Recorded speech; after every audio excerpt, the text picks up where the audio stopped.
Bismillahirrahmanirrahim. Assalamualaikum warahmatullahi wabarakatuh. Innal hamdalillah nahmaduhu wa nasta'inuhu wa nastaghfiruh wa na'udzu billahi min shururi anfusina wa min sayyiati a'malina. May yahdihillahu fala mudilla lahu wa may yudlil fala hadiya lahu. Wa asyhadu an la ilaha illallah wahdahu la syarika lah wa asyhadu anna Muhammadan abduhu wa rasuluh. يا أيها الذين آمنوا اتقوا الله حق تقاته ولا تموتن إلا وأنتم مسلمون يا أيها الناس اتقوا ربكم الذي خلقكم من نفس واحدة وخلق منها زوجها وبث منهما رجالا كثيرا ونساء واتقوا الله الذي تساءلون به والأرحام إن الله كان عليكم رقيبا يا أيها الذين آمنوا اتقوا الله وقولوا قولا سديدا يصلح لكم أعمالكم ويغفر لكم ذنوبكم ومن يطع الله ورسوله فقد فاز فوزا عظيما أما بعد فإن أصدق الحديث كتاب الله وخير الهدي هدي محمد صلى الله عليه وسلم شر الأمور محدثاتها وكل محدثة بدعة وكل بدعة ضلالة وكل ضلالة في النار. Ikhwah wa akhwati fillah, a'azzani Allah wa iyyakum ajma'in. Alhamdulillah, kita bersyukur kepada Allah Subhanahu wa taala. Pada malam hari ini Allah taala kembali pertemukan kita di majelis ini.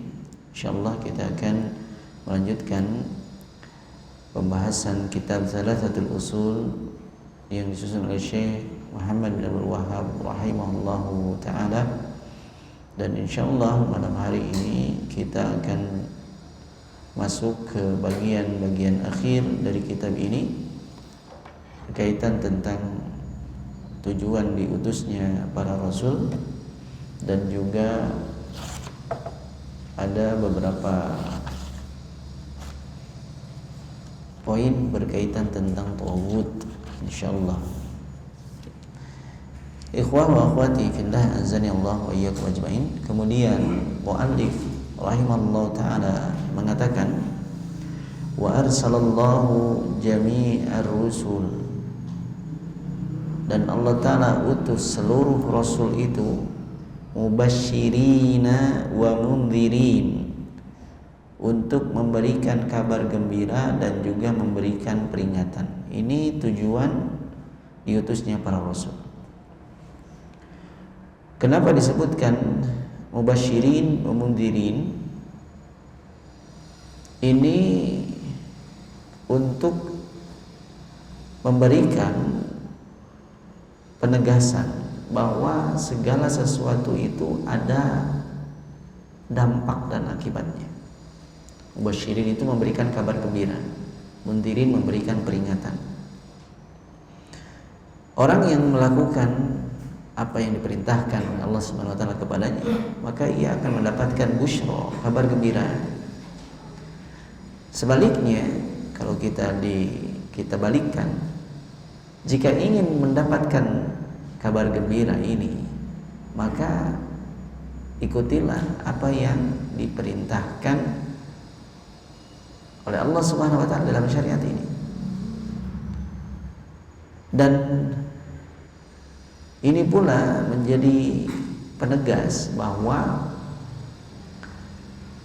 ada tempat kembali ya, bagi kita semua untuk mempertanggungjawabkan amal-amal, untuk menikmati kegembiraan ya, atau untuk mempertanggungjawabkan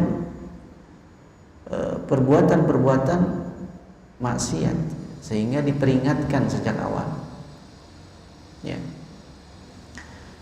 Oleh karenanya tujuan ini adalah tujuan umum. Ya, tujuan umum ya untuk memberikan kabar gembira, untuk memberikan peringatan agar dapat kegembiraan. Bagaimana caranya agar terhindar dari mara bahaya, maka peringatan ini disampaikan sejak awal. Gitu. Inilah hujjah. Inilah hujjah yang Allah Ta'ala tegakkan melalui para rasul.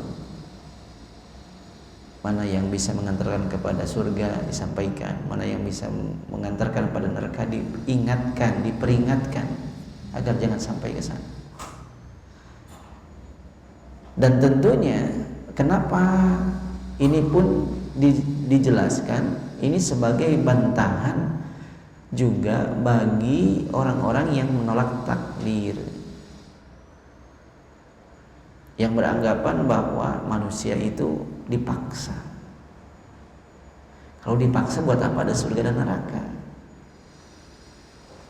Justru Allah Ta'ala berikan manusia keinginan, Allah Ta'ala berikan manusia pilihan, Allah Ta'ala bekali mereka dengan akal untuk memahami syariat, untuk bisa memilih mana yang baik baginya, mana yang bermanfaat baginya, sehingga dengan demikian ia layak mendapatkan pahala jika melakukan kebaikan, layak mendapatkan surga jika itu merupakan ia sudah melakukan sebab-sebab yang gitu ya. Meskipun masuk surga itu bukan karena amal, tapi sebab-sebabnya itu kan dikerjakan gitu, dilakukan. Oleh karenanya ini bantahan bagi orang-orang yang masih ya, punya pemikiran manusia itu dalam ungkapan mereka gitu, seperti wayang gitu, kumaha dalang gitu. Padahal ada pertanggungjawaban. Perbuatan manusia memang diciptakan dan ditetapkan oleh Allah Ta'ala, tapi mereka memilih sehingga layak untuk mendapatkan akibat berupa kebaikan itu pahalanya, berupa kalau keburukan berarti hukumannya, karena ia pelakunya, bukan dipaksa ya, ia memilih untuk melakukan. Makanya dua sisi ini, memberikan kabar gembira, memberikan peringatan, sekaligus secara tersirat menyeriatkan adanya tempat kembali untuk mempertanggungjawabkan amal. Secara tersirat juga ini ada takdir, bantahan bagi orang yang menolak takdir gitu ya. Dan ada dua sisi ini, ada dua sisi ini, kebaikan dan keburukan.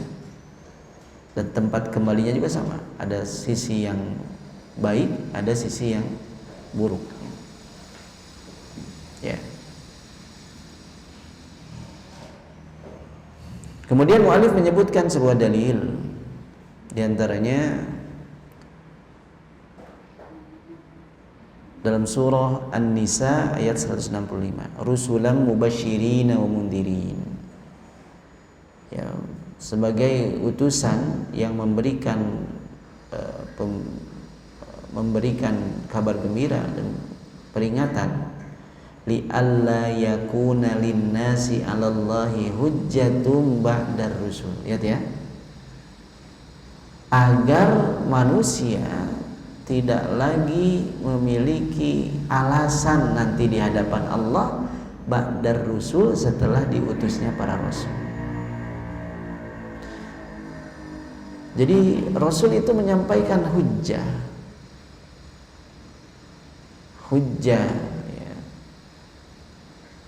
sehingga nanti manusia tidak lagi bisa beralasan di hadapan rasul. Saya nggak tahu, nggak sampai kepada kami info, padahal sudah diutus rasul kepada mereka. Bahkan rasul juga menyebutkan bahwa tidak ada satu perkara pun yang mendekatkan kepada surga kecuali sudah dijelaskan. Tidak ada satu perkara yang bisa menjerumuskan kepada neraka kecuali sudah diperingatkan. Ya, bahkan disebutkan Islam ini sudah dijelaskan seolah-olah malamnya itu sudah seperti siangnya. Sudah demikian jelas, terang benderang. Sehingga kabar gembira yang disampaikan bagi orang-orang yang taat kepada para rasul itu berupa surga, peringatan bagi orang yang bermaksiat kepada rasul itu berupa neraka. Itu semua setelah ditegakkannya hujjah. Sampai kepada mereka hujjah, mereka pilih jalan yang mana. Nanti kalau akhirnya mereka masuk ke dalam neraka, sudah tidak lagi ada alasan. sudah disampaikan di dunia, sudah diingatkan, sudah diperingatkan, gitu ya. Sehingga Syekh Shalih Al-Utsaimin rahimahullah taala juga menegaskan di sini, wa irsalur rusuli lahu hikamun azimatun, dan diutusnya para rasul itu mengandung banyak hikmah yang agung, min ahammiha bal huwa ahammuha, ya, di antara yang paling penting, bahkan memang itu yang paling utama, adalah antaqumal hujjata 'alan nas, untuk menegakkan hujjah pada manusia, hatta la yakuna lahum 'alallahi hujjah ba'da irsalir rusul, sampai manusia pun akhirnya nanti tidak beralasan lagi di hadapan Allah Ta'ala setelah diutusnya para rasul, sebagaimana tadi disebutkan di dalam ayat ya, surah An-Nisa ayat 165.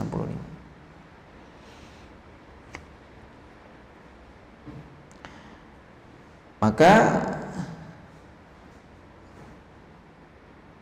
wa minha annahu min tamami ni'matillahi ala ibadihi, dan di antara hikmah lain diutusnya para rasul ini adalah bentuk kesempurnaan nikmat Allah Ta'ala. Jadi Allah Ta'ala tidak sekedar memerintahkan untuk beribadahlah kepadaku lalu dibiarkan saja, diciptakan lalu dibiarkan saja, tidak ada tujuan. Tapi kemudian Allah Ta'ala berikan petunjuk dengan diturunkannya kitab, dengan diutusnya para rasul untuk membimbing manusia bagaimana sih cara ibadah yang benar, bagaimana cara merealisasikan tauhid yang benar, ya. Tidak dibiarkan berkreasi masing-masing, tidak. Makanya Rasul ini adalah wasilah yang hak, perantara yang benar, yang menyampaikan syariat dari Allah Ta'ala kepada makhluk, kepada manusia. Sehingga ini nikmat yang paling besar.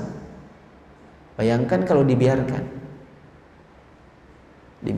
tidak ada Al-Quran, tidak ada diutus para rasul, masing-masing punya pendapat. Saya mau begini, saya mau begini, ya. Fa innal aqlal bashari mahma kana la yumkinuhu ayyudrika tafasila ma yajibu lillahi ta'ala minal huquqil khassa bihi wa la yumkinu yatali ala ma lillahi ta'ala minas sifatil kamilah wa la yumkinu yatali ala ma lahu minal asmaul husna, ya, wa lihada arsalallahu rusul alaihi wassalatu wassalam mubasyirin wa mundhirin. Karena akal manusia, ya, sebagus apapun ciptaannya ini, ya, kita ini manusia adalah bentuk yang paling sempurna. Otak manusia itu bahkan banyak diteliti, gitu ya. Saking sempurnanya pun tapi tidak akan melampaui kesempurnaan Allah Ta'ala. Kesempurnaan bentuk manusia menunjukkan kesempurnaan penciptanya, ya. Meskipun demikian, mahmakan la yumkinu yudrika tafasil ma yajibu lillahi ta'ala minal huquqil khassa bihi, ia tidak akan bisa mampu menjangkau rincian-rincian hak khusus bagi Allah Ta'ala.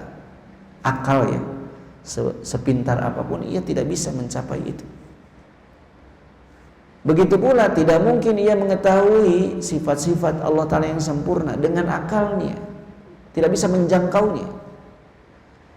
Ketika dikatakan Allah Ta'ala memiliki sifat-sifat yang sempurna, Allah Ta'ala memiliki nama-nama yang paling indah, kita imani, kita tetapkan sesuai dengan makna zahirnya, tapi kaifiatnya tidak bisa kita jangkau dengan akal. Karena Allah Ta'ala mengatakan laisa kamitslihi syai', tidak ada yang serupa dengan Allah Ta'ala. Meskipun Allah Ta'ala kabarkan bahwa Allah Ta'ala memiliki tangan, tidak bisa kita sepertikan seperti tangan manusia. Dan akal kita nggak sampai. Apalagi ini berkaitan dengan Allah yang gaib mutlak, yang kita tidak bisa mengenalnya kecuali melalui kabar. dan Allah tidak mengabarkan kaifiatnya, ya sudah selesai, kita tetapkan saja. Maka akal ini sebagus apapun tidak bisa menjangkaunya. Dipaksakan menyimpan, karena bukan medan akal di situ. Ya. Wala yumkinu ayatali ala ma lahu minal asmaul husna. Begitu pula ia tidak akan bisa menjangkau, meliputi nama-nama Allah Ta'ala yang paling indah. Oleh karenanya Allah Ta'ala mengutus para Rasul alaihi wassalam untuk memberikan kabar gembira dan juga memberikan peringatan. Wa anzala ma'ahumul kitaba, dan Allah Ta'ala turunkan bersama para Rasul itu kitab, bil haq, dengan hak, liyahkuma bainan nas fi makhtalafu fi, untuk menetapkan, ya, menghukumi di tengah manusia pada perkara-perkara yang mereka perselisihkan. Ya. Kemudian Syekh Shalih Al-Utsaimin mengatakan bahwa wa a'dhamu ma da'a ilaihi rusul min awwalihim Nuhin alaihi salatu wassalam ila akhirih Muhammadin sallallahu alaihi wasallam at-tauhid. Ya. Dan perkara pertama, ya, yang paling agung yang didakwahkan oleh semua rasul yang diutus oleh Allah Ta'ala, ya, sejak yang paling awalnya yaitu Nabi Nuh sampai yang paling akhirnya yaitu Nabi Muhammad SAW, adalah tauhid. Semuanya sama, mengajak untuk mengesahkan Allah Ta'ala, mengajak, mendakwahkan agar beribadah hanya kepada Allah Ta'ala saja.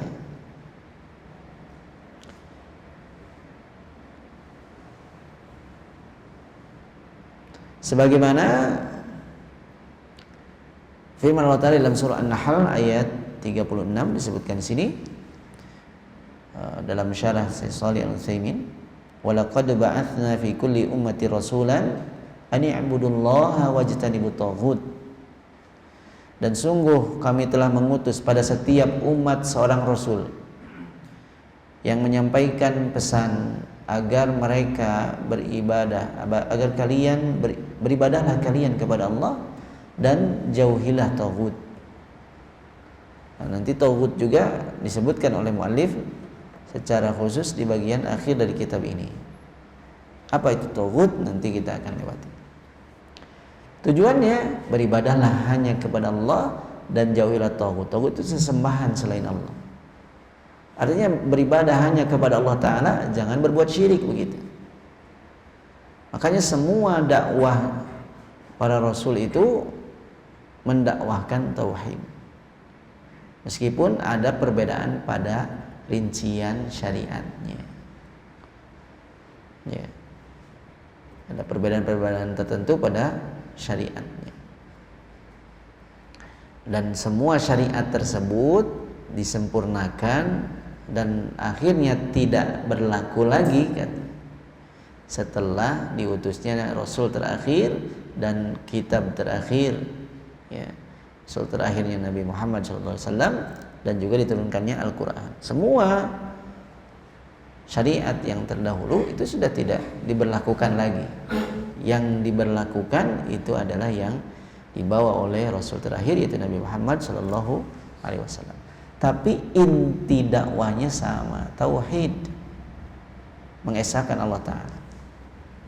Begitu pula dalam surah Al-Anbiya ayat 25 Allah Ta'ala berfirman, wa ma arsalna min qablik, dan tidaklah kami utus sebelummu min rasulin, seorang rasul pun, illa nuhi ilaihi, kecuali kami wahyukan kepadanya, annahu la ilaha illa ana, bahwa sesungguhnya tidak ada sesembahan yang berhak disembah kecuali aku, kata Allah, fa'buduni, maka sembahlah aku, beribadahlah hanya kepadaku. Semuanya wahyunya seperti itu. Tidak ada sesembahan yang berhak disembah kecuali aku, maka beribadahlah hanya kepadaku. Semua rasul itu mendakwahkan tauhid.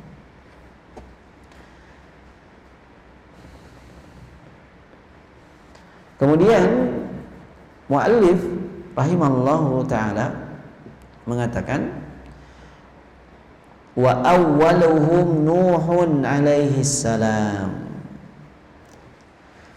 dan Rasul yang paling pertama itu adalah Nabi Nuh alaihi salam. Wa akhiruhum Muhammadun sallallahu alaihi wasallam, dan yang paling akhirnya itu adalah Nabi Muhammad sallallahu alaihi wasallam. Di sini muallif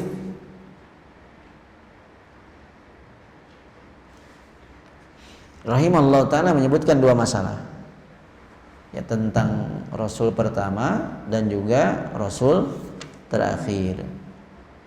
Ya.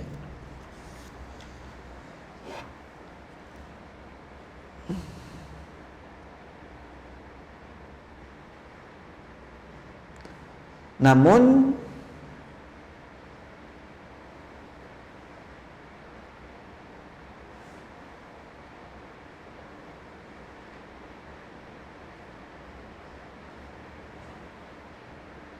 beliau rahimahullahu taala di sini menyebutkan dalil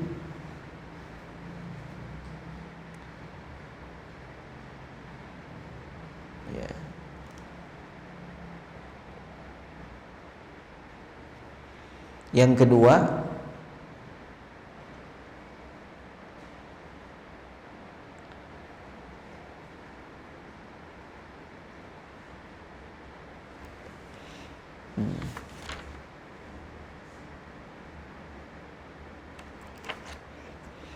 kemudian beliau menyebutkan dalil di sini, wad dalilu ala anna awwalahum Nuhun alaihi salam qauluhu ta'ala, dan dalil bahwa sesungguhnya Rasul yang pertama itu adalah Nabi Nuh adalah firman Allah Ta'ala dalam surah An-Nisa ayat 163, disebutkan di sini.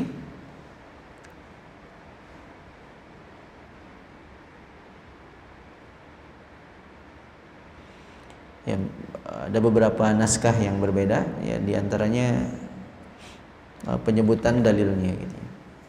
Namun yang di naskah ini dalil yang disebutkan adalah surah An-Nisa ayat 163. Disebutkan inna auhayna ilaika, sesungguhnya kami wahyukan kepadamu, kami telah memberikan wahyu kepadamu, kama auhayna ila Nuhin wan nabiyyina min ba'di, sebagaimana kami telah mewahyukan, memberikan wahyu kepada Nuh dan nabi-nabi setelahnya. Ini menunjukkan bahwa yang diberikan wahyu, ya, pertama kali itu adalah Nabi Nuh, dan Nabi Nuh ini menjadi Rasul yang pertama. Ya. Ini dalil yang menunjukkan bahwa Nabi Nuh adalah Rasul yang pertama. Kemudian begitu pula wa thabata fi sahih min hadis syafa'ah, begitu pula telah tetap dalam hadis yang sahih tentang hadis mengenai syafaat nanti di hari kiamat.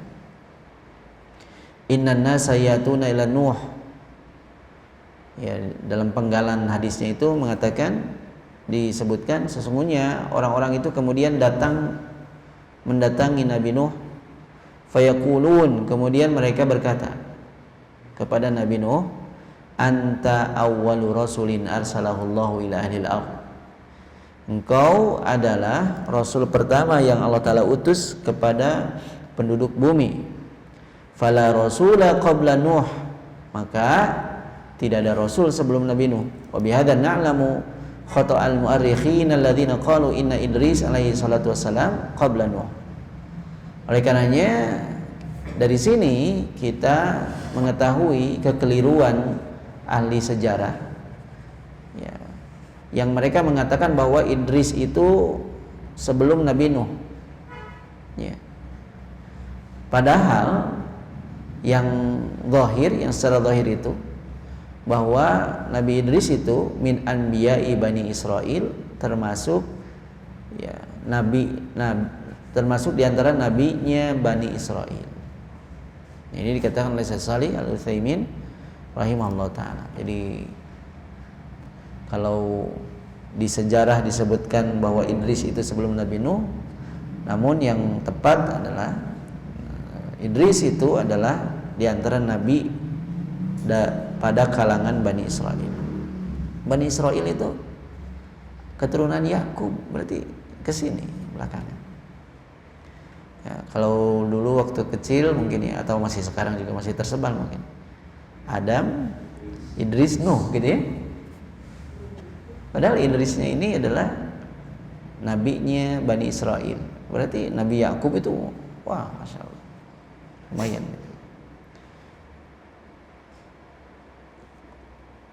Baik. Kemudian Syekh Shalih Al-Utsaimin melanjutkan wa akhirul anbiya wa khatamuhum Muhammadun sallallahu alaihi wasallam. Dan nabi yang paling akhir dan juga penutup mereka, penutup para nabi itu adalah Nabi Muhammad sallallahu alaihi wasallam. Berdasarkan firman Allah taala, "Maka Muhammadun aba ahadin" di dalam surah Al-Ahzab ayat 40. Tidaklah Muhammad itu hanya melainkan ya, maka Muhammadun aba ahadin min rijalikum. Nabi Muhammad itu bukan hanya sekedar ayahnya seseorang ya, dari laki-laki di antara kalian. Bukan hanya sekedar orang tua siapa gitu. Akan tetapi ia adalah Rasulullah wa khataman nabiyyin. Disebutkan di sini ya. Dan tetapi Muhammad itu adalah utusan Allah dan juga penutup para nabi. Wa kana Allahu bikulli syai'in alima, dan Allah taala Maha mengetahui segala sesuatu. Fala nabiyya ba'dahu, maka tidak ada nabi setelah Nabi Muhammad sallallahu alaihi wasallam. Nah, ini pun kenapa disebutkan khataman nabiyyin? Ya, bukan khatamar rusul. Ya. Karena ada perbedaan antara rasul dan juga nabi. Rasul itu diutus Allah taala dengan membawa syariat. Nabi itu diutus untuk menjelaskan syariat dari rasul sebelumnya. Gitu ya. Dan nabi itu lebih banyak daripada para rasul. Rasul itu ada yang kita ketahui namanya, ada yang tidak. Ya, para ulama bahkan menyebutkan rasul itu sekitar 300-an lebih. Kalau nabi itu sampai ribuan, sampai 12.000. Ya, ada yang kita ketahui namanya, ada yang tidak. Ya. Kalau sekarang dimisalkan ya, diumpamakan, nabi itu ya seperti ulama yang menyampaikan ajaran rasul begitu. Dahulu pun demikian, nabi nggak bawa ajaran baru, tapi mendakwahkan syariat yang dibawa oleh rasul sebelumnya. Gitu. Kalau nabi saja yang nggak bawa syariat sudah ditutup, apalagi rasulnya gitu. Gitu ya. Jadi khataman nabiyyin, nabi yang hanya sekedar mendakwahkan ajaran rasul pun sudah tidak ada lagi, apalagi rasulnya sudah ditutup. Ya. Maka fala nabiyya ba'dahu, tidak ada nabi setelah Nabi Muhammad sallallahu alaihi wasallam. Apalagi rasul, mengaku rasul gitu. Mengaku nabi saja tidak mungkin. Sudah ditutup gitu. Wa man idda'an nubuwwata ba'dahu fa huwa kadzibun kafirun murtaddun 'anil Islam. Lihat ya. Barang siapa yang mengklaim kenabian setelah Nabi Muhammad SAW, maka dia dusta, kafir, murtad dari agama Islam. Tapi anu percaya deh gitu. Ya di mana di sini? Di Garut di mana? Pernah ada itu. Nabi di Indonesia udah banyak gitu. Beberapa yang mengaku nabi. Sayangnya lagi ada yang percaya gitu. Ya ini menunjukkan apa? Terasingnya Islam di tengah mereka. Ya. Dan ini juga pengingat bagi kita semua bahwa siapapun yang mengakui kenabian seperti ini, maka tidak ada sedikit pun celah baginya untuk dipercayai gitu. Karena Allah yang mengatakan kenabian itu ditutup dengan diutusnya Nabi Muhammad sallallahu alaihi wasallam. Ya. Kemudian muallif rahimahullahu taala melanjutkan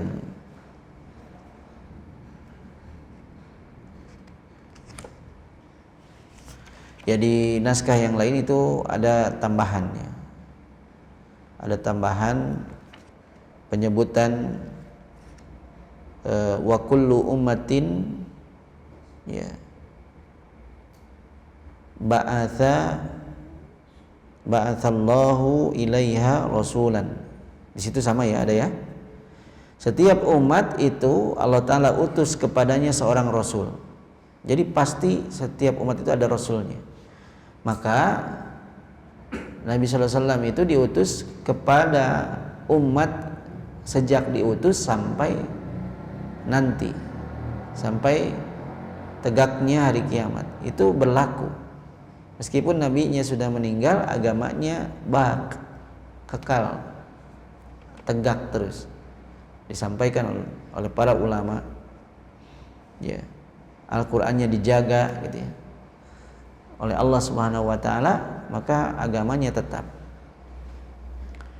Min Nuhin ila Muhammad, dari Nabi Nuh sampai Nabi Muhammad, itu setiap umatnya ada rasul.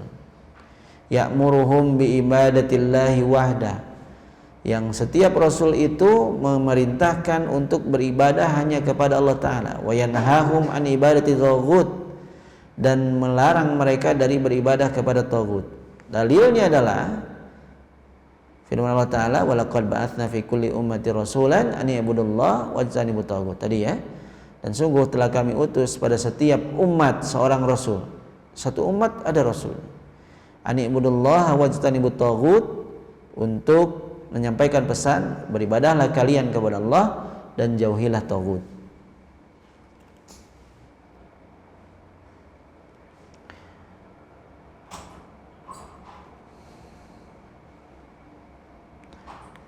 Dan dikatakan bahwa ketika setiap umat itu ada rasul, lalu Nabi Adam itu apakah rasul atau bukan gitu. Ya, ini dikatakan bahwa yang jadi rasul itu adalah sejak Nabi Nuh alaihissalam dan rasul-rasul setelahnya.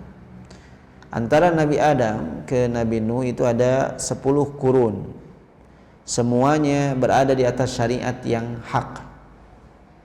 Dan rasul itu diperintahkan tadi kan untuk memberikan kabar gembira dan peringatan, untuk meluruskan penyimpangan. Ya, selama masih di atas syariat yang hak, itu belum ada rasul. Baru ketika zaman Nabi Nuh mulai ada penyimpangan, maka diangkatlah Nabi Nuh sebagai rasul. Ya. Kemudian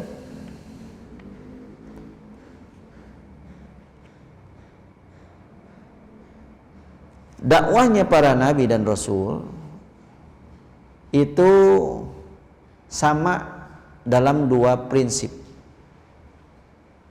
tadi ya, yang disebutkan dalam ayat tadi. Beribadah kepada Allah Ta'ala saja, dan juga artinya menjauhi kesyirikan. Ini prinsip pertama pada ani'budullah. Ini sama di sisi itu. Prinsip yang kedua yang sama juga diajarkan oleh semua Rasul adalah menjauhi taghut dan mengingkarinya. Ini pun terdapat konsekuensi. Kalau menjauhi, mengingkari, berarti tidak boleh beribadah kepada taghut. Ya. Ini bisa kita ambil dari potongan ayat wajtanibut taghut. Ini pesannya. Dua prinsip ini sama. Ya, dua prinsip ini sama. Adapun syariatnya tadi disebutkan, syariatnya ya berbeda-beda. Makanya katakan para nabi itu seperti satu bapak dari beda dengan beda alat beda kayak sepupuan gitu. Jadi intinya sama, syariatnya yang beda-beda. Intinya tauhid, intinya larangan untuk kesyirikan, tapi syariatnya yang berbeda-beda. Dan di antara tadi prinsip yang kedua yang akan kita bahas nanti di bagian akhir itu adalah untuk menjauhi taghut. Ya. Makanya muallif kemudian mengatakan waftaradallahu ala jami'il ibad al-kufra bit-taghut wal iman billah. Maka Allah Ta'ala mewajibkan kepada semua hamba untuk kufur terhadap taghut, mengingkari taghut, dan juga beriman kepada Allah. Lalu kenapa didahulukan? Disebutkan di sini kufur dulu terhadap taghut, beriman kepada Allah. Ini sejalan dengan makna la ilaha illallah. Jadi kufur dulu kepada taghut, baru beriman kepada Allah, sama seperti la ilaha, menafikan sesembahan selain Allah, illallah, ini adalah penetapan hanya Allah Ta'ala yang layak disembah. Maka kemudian muallif mengutip perkataan Ibnu Qayyim rahimahullah ta'ala. Qala Ibnu Qayyim rahimahullah ta'ala at-taghut ma tajawaza bihil amdu haddahu min ma'budin aw matbu'in aw muta'in. Sesuatu yang hamba itu melampaui batas karenanya. Ya. Min ma'budin, berupa sesuatu yang disembah, au matbu'in, atau yang diikuti, au muta'in, atau yang ditaati. Ya, sesuatu yang membuat hamba itu melampaui batasan. Ya, berupa sesembahan, berupa yang ditaati atau yang diikuti. Ya. Dan insyaallah nanti setelah salat Isya kita akan lanjutkan beberapa poin ya berkaitan tentang taghut. Kita jeda dulu untuk salat Isya. Sallallahu ala nabiyyina Muhammad wa ala alihi wa sahbihi wasallam.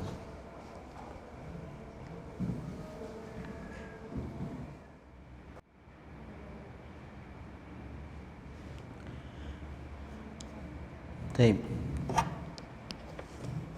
Bismillahirrahmanirrahim. Alhamdulillah wassalatu wassalamu ala Rasulillah wa ala alihi wa sahbihi wa man tabi'ahu hudahu ma ba'd.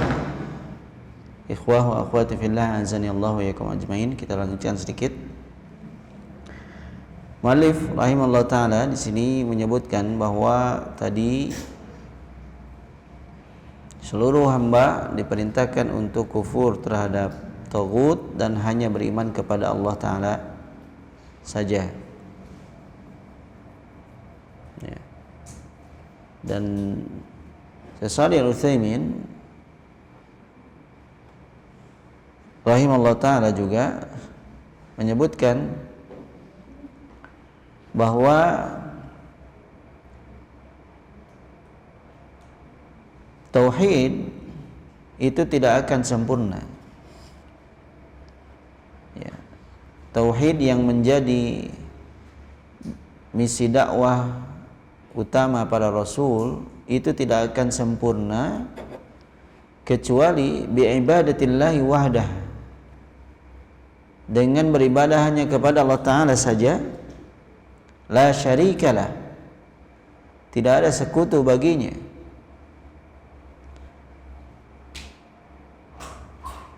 Wajtinabi taghut, dan juga dengan cara menjauhi taghut. Jadi dengan dua cara inilah kemudian tauhid itu menjadi sempurna. Hanya beribadah kepada Allah Ta'ala saja, tidak memperserikatkannya, tidak berbuat syirik kepadanya, dan juga menjauhi taghut. Wa qad faradallahu dzalika 'ala ibadihi. Dan Allah Ta'ala wajibkan ini kepada hamba-hambanya. Kemudian dikatakan bahwa taghut itu diambil dari mustaqqun minat tughyan, adalah isim yang diambil dari kata tughyan. Tughyan itu artinya melampaui batas. Wa tughyanu mujawazatul hadd. Di antara makna tughyan yang melampaui batas itu adalah ada pada surah Al-Haqqah ayat 11 disebutkan sini. Inna lamma taghal ma'u hamalnakum fil jariyah. Sungguhnya kami ketika air itu telah melampaui batas, maka kami bawa kalian ke dalam bahtera. Ya. Yakni lamma zadal ma'u 'anil hadd al-mu'tad, ketika air itu melebihi batasan biasanya, hamalnakum, maka kami angkut, kami bawa kalian. Maksud kalian di sini adalah nenek moyang kalian gitu ya. Fil jariyah ai yakni as-safinah. Jariyah itu artinya perahu. Di sana ada kata togho, artinya melampaui batas yang biasa. Nah, dari sanalah diambil kata tughyan dan jadi toghut gitu ya. Dan secara istilah ahsanu ma qila fi ta'rifihi ma dzakarahu Ibnul Qayyim. Definisi yang paling bagus adalah apa yang disebutkan oleh Ibnu Qayyim rahimahullah taala, bahwa yang dimaksud dengan taghut adalah yang tadi disebutkan mu'allif ya. Kullu ma tajawaza bihil abdu haddahu an ma'budin au matbu'in au muta'. Ya. Segala sesuatu yang diperlakukan oleh hamba secara melampaui batas, baik berupa sesuatu yang disembah, diikuti atau ditaati. Wa muraduhu bil ma'bud. Nah, disebutkan ya. Berarti ada tiga poin di sini ya. Ada tiga poin. Yaitu ma'bud, yang disembah. Wal matbu', yang diikuti. Wal muta', yang ditaati. Itu adalah ghairus salihin, bukan orang salih. Amma salihun falaisu tawaghit. Maka orang-orang saleh itu bukan tagut. Wa in ubidu, meskipun mereka disembah. Nah, ada yang menyembah Nabi Isa. Nabi Isa bukan tagut. Nabi Isa itu nabi, bukan tagut.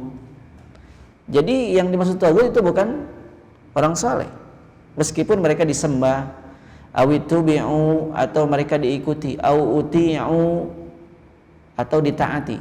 Kalau orang soleh ditaati itu bukan togut, karena pasti mengajak kepada kebaikan.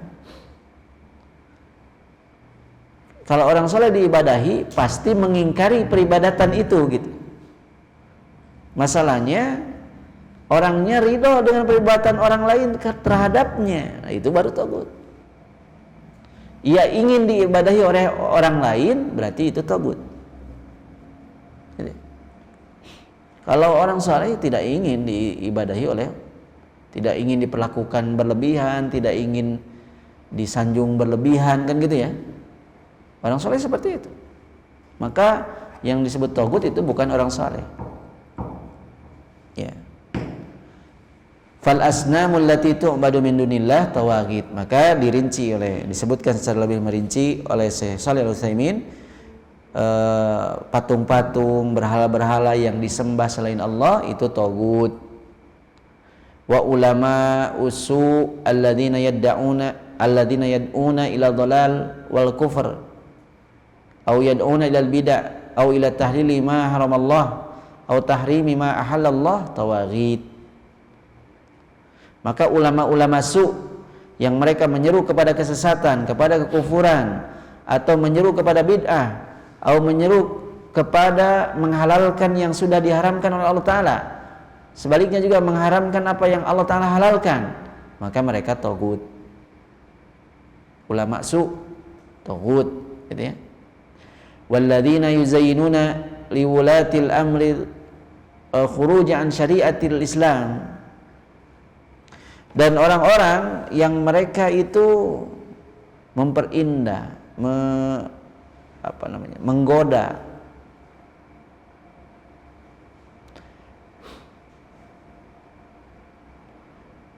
terhadap para pemimpin,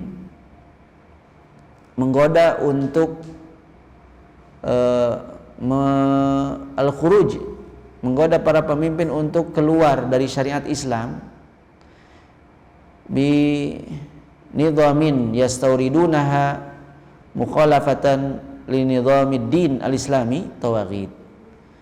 Orang-orang yang mereka menggoda para pemimpin untuk tidak menggunakan syariat Islam dengan aturan yang mereka ambil dan itu menyelisihi aturan agama Islam, itu taghut. Ya. Lianna haula'i tajawazu haddahum, karena mereka itu sudah melampaui batasan mereka. Fa inna haddal alim ayyakuna muttabi'an lima jaa bihin nabi. Karena sungguhnya batasan alim disebut ulama itu batasannya apa? Hendaklah ia mengikuti apa yang dibawa oleh nabi. Makanya ia ulama. Lianna ulama haqiqatan warasatul anbiya. Karena ulama yang hakiki itu adalah ahli warisnya para nabi. Yarithunahum fi ummatihim ilman, yang mereka mewarisi ya, dari nabi pada umat mereka itu ilmu wa amalan, ilmunya, amalnya, wa akhlaqan, akhlaknya, wa da'watan wa ta'liman, dakwah dan pengajarannya. Fa idza tajawazu hadzal had wa saru yuzayyinuna lil hukam al khuruj an syariatil Islam, maka jika mereka melampaui batasan ini dan mereka menggoda para penguasa untuk keluar dari syariat Islam dan menggunakan tatanan yang seperti tadi, fahum tawaghit, mereka itu adalah tagut. Liannahum tajawazu maka yajibu alaihim ayyakunu alaihi min mutabati syariah. Maka mereka melampaui apa yang wajib bagi mereka, ya, berupa mengikuti syariat. Ini jadi intinya tagut itu bukan orang saleh, karena mereka melampaui batasan. Orang saleh nggak mungkin ridho jadi togut, nggak mungkin. Artinya ridho diperlakukan berlebihan, melampaui batas. Tidak mungkin orang saleh seperti itu. Wa amma qaulu rahimallah, adapun ucapan muallif rahimallahu taala muta', yang dimaksud dengan muta' di sini adalah ya alladzina yuta'una syar'an aw qadran, yang mereka ditaati secara syariat maupun secara qadari. Fal umara'u yuta'una syar'an, maka para pemimpin itu mereka ditaati secara syariat idza amaru bima la yukhalifu amrullah wa rasulih, jika mereka memerintahkan sesuatu yang tidak menyelisihi perintah Allah dan Rasulnya, maka ditaati. Perintah syariat taat kepada ulul amri selama mereka tidak menyelisihi perintah Allah dan Rasulnya. Wa fi hadzal hali la yusaddaqu alaihim annahum tawaghit, maka tidak dibenarkan bahwa mereka tagut kalau ditaati pada perkara yang diperintahkan oleh Allah Ta'ala. Jadi nggak masuk tagut gitu. Kalau pemimpin memerintahkan untuk sesuatu yang diperintahkan oleh syariat dan kita taat, maka mereka bukan tagut karena mengajak kepada syariat. Wal wajibu lahum 'ala ru'iyah as-sam'u wa ta'ah. Kewajiban rakyat atas mereka itu adalah mendengar dan taat.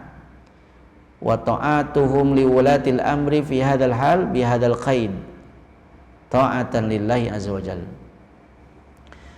Akan tetapi taat kepada ulul amri pada kondisi ini bihadzal qaid itu ada pengikatnya, ada batasannya, yaitu dalam rangka mentaati Allah Ta'ala, gitu ya. Jadi taat kepada ulul amri itu dalam hal yang memang wajib ditaati, dan itu sebagai bentuk ketaatan kita terhadap perintah Allah Ta'ala. Atiullah wa atiul Rasul wa ulil amri, itu perintah dari Allah Ta'ala selama yang diperintahkannya itu sesuai dengan perintah Allah Ta'ala dan juga Rasulnya ya. Walihada yang bagi anullahi dhahina nunfidhu ma amara bihi waliyul amr mimma tajibu ta'atuhu fina fihi annana fi dzalika nata'abbadu lillahi ta'ala wa taqarrabu ilaihi bi ta'ati. Maka dari sini kita bisa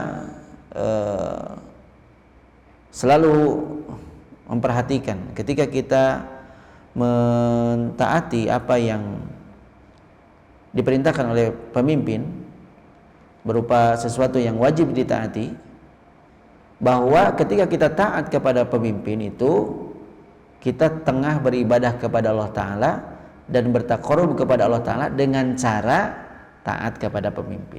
Ya, taat kepada pemimpin itu dalam hal yang ma'ruf bagian dari ibadah. Ya. Hatta yakuna tanfiduna lihadil amri kurbatan ilallahi azza wajalla. Sehingga ya ketika kita melaksanakan perintah waliul amr ini menjadi bentuk taqarrub kita kepada Allah azza wajalla. Dan kita pun mesti mengingat bahwa Allah Ta'ala berfirman, ya ayyuhalladzina amanu atii'ullah wa atii'ur rasul wa ulil amri minkum. Wahai orang-orang yang beriman, taatlah kepada Allah, taatlah kepada Rasul dan juga kepada pemimpin di antara kalian. Adapun taat kepada pemimpin secara qadari, ya. Fa innal umara, sungguhnya para pemimpin jika mereka itu aqwiya fi sultatihim, mereka itu memiliki kekuasaan yang kuat, fa innan nasa yuti'unahum bi quwwati sultan, maka manusia itu taat kepada mereka karena kekuasaan mereka kuat. Wa illam yakun biwaza'il iman, meskipun bukan karena kendali keimanan. Lianna ta'ata waliyil amri takun biwaza'il iman, karena sungguhnya taat kepada ulul amri itu ya dibangun di atas kendali iman. Wa hadhihi ta'atun nafi'ah, inilah ketaatan yang bermanfaat. Makanya taat itu mesti didasari, taat kepada pemimpin didasari di atas keimanan. kepada perintah Allah Ta'ala tadi, bukan karena takut gitu ya, taat tata tertib lalu lintas, itu bukan karena takut gitu, tapi karena ingat bahwa perintah Allah Ta'ala untuk taat kepada pemimpin dalam perkara-perkara yang ma'ruf. Maka ketaatan ini bermanfaat bagi pelakunya. An-nafi ahli wulatil amr wan nafi ahli nasi aidan. Ini bermanfaat bagi pemimpinnya sendiri dan juga bermanfaat bagi manusia secara umum. Qad takunu ta'ah bi wazai sultan bi haitsu yakunu qawiyan yakhshan nasu minhu wa yuhabunahu li'annahu yankilu biman khalafa amrahu. Karena terkadang ketaatan itu terwujud karena di bawah kendali kekuasaan yang sangat kuat sehingga orang-orang itu takut, ngeri gitu ya. Ya, merasa takut karena ia bisa katakanlah menghukum, menyiksa orang yang menyelisihi perintah penguasa, ya, penguasa yang lalim misalnya gitu. Orang-orang jadi takut, taatnya taat karena takut, dan itu tidak bermanfaat. Ya, tidak bermanfaat. Ya, kembali lagi kepada dasarnya dibangun di atas keimanan. Oleh karenanya, walihada naqulu innan nasa ma hukamihim fi hadhil mas'alah lahum ahwal. Ya, Syekh Shalih Al-Utsaimin menyebutkan ya, berkaitan dengan muta' tadi ya, muta' yang diikuti, yang ditaati, yaitu pemimpin. Manusia dalam hal ini ada beberapa keadaan. Yang pertama, ayyakuyal wizaul imani waridaul sultani wa hadhi akmalul ahwali wa a'laha. Ya. Kuatnya kendali keimanan dan juga kendali kekuasaan.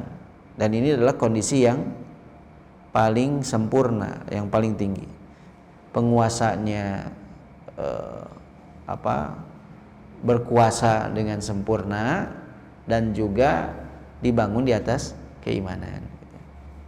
Yang kedua, ayyadafal wazi'ul imani wa radi'ul sultani wa hadha adna al ahwal wa akhtaruha al mujtama. Penguasanya lemah, imannya lemah, wah ini masyarakatnya ada dalam bahaya yang besar. Ya, sudah penguasanya lemah, imannya lemah gitu. Baik untuk pemimpinnya maupun untuk yang dipimpinnya. Li'annahu idza dha'afal wazi'ul imani wa radi'ul sultani hasalat al-fawdha. Kalau imannya lemah, penguasanya lemah, maka yang muncul itu chaos ya. Ketidakteraturan. Baik kekacauan pemikiran ataupun kekacauan akhlak ya, dan juga perbuatan. Kondisi yang ketiga adalah imannya lemah tapi penguasanya kuat.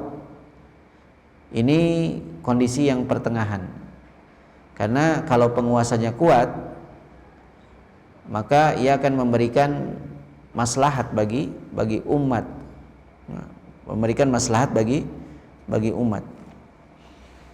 Dan